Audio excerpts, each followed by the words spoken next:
नाज़रीन, मुल्क के अंदर सियासी जमातें इतनी हैं कि जैसे सर में बाल।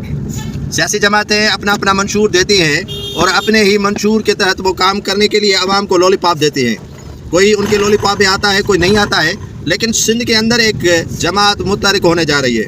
उस जमात के नौजवान लीडर मुतहरिक हो रहे हैं और मुतहरिक होने के बाद उस जमात को तंजीम नो की तरफ लेकर जा रहे हैं। आप पूछेंगे कि वो कौन सी जमात है जिसकी तंजीम नो होने जा रही है और सियासत में उनके लीडर मुतहरिक होने जा रहे हैं। वो है पाकिस्तान पीपल्स पार्टी शहीद जुल्फ़िकार अली भुट्टो ग्रुप, जो मीर मुर्तज़ा भुट्टो शहीद ने बनाया था।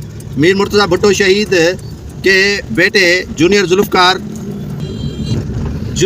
अली भुट्टो कह रहे हैं कि वो सियासत में मुतहरिक हो रहे हैं और सियासी जमात जिसका नाम पीपल्स पार्टी शहीद जुल्फ़िकार अली भुट्टो है उनको मुतहरिक करने जा रहा है।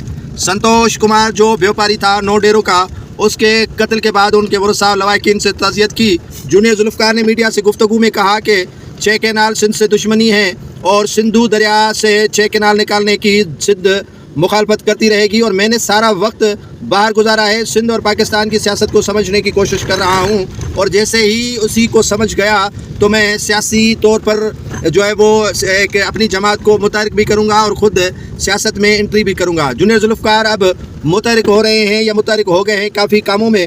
अब वो अपनी जमात को भी मुतहरिक बनाने की कोशिश में मसरूफ़ अमल है। देखना यह है कि जूनियर जुल्फ़िकार की बाज़ाब्ता तौर पर सियासी जमात को मुतहरिक करना, पीपल्स पार्टी शहीद भुट्टो को और सिंध के अंदर जो अवामी इशूज़ हैं उन पर आवाज़ बुलंद करना, यकीनन ये बड़ी एक क्या कहते हैं कि भारी अक्सरियत अवाम की पीपल्स पार्टी शहीद जुल्फ़िकार अली भुट्टो ग्रुप की तरफ जो है वो देखने के लिए तैयार है। और काफ़ी सियासी दीगर जमातों के रहनुमाओं की भी नज़रें इसी जमात और इसी नौजवान लीडर की तरफ मबजून कराई गई हैं या हो रही हैं।